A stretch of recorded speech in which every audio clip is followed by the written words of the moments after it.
on est toujours avec les mouvements oculaires sur les mêmes principes. Le principe de base, ça reste le même. À l'origine, c'est Bandler, c'est Richard Bandler, qui a identifié que Bandler et Grinder, quand ils interrogeaient un sujet, quand ils questionnaient un sujet, ils se sont aperçus qu'il y avait les yeux qui roulaient. Ça partait dans tous les sens. Donc ils en ont déduit qu'il y avait quelque chose de commun avec la mémoire. À partir de là, ils ont affiné la chose. Les travaux de Diels sont mis en évidence ce qu'on a déjà vu, c'est-à-dire qu'il y a un côté qui est plutôt de la construction et un côté qui est plutôt du souvenir.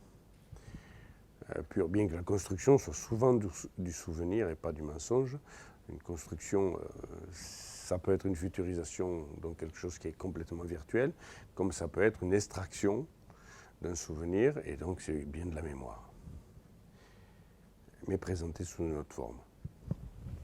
Ça, c'est Delosier et Diels qui ont mis ça en évidence. Par la suite, ça a continué. Il y a Steve Andreas qui a beaucoup utilisé les mouvements oculaires dans le sens traitement du trauma. Et d'autres apports sont venus au fil du temps. Et c'est quelque chose qui continue aujourd'hui à s'enrichir.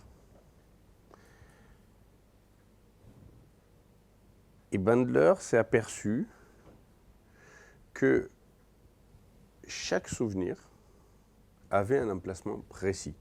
Pas juste une orientation, un emplacement précis.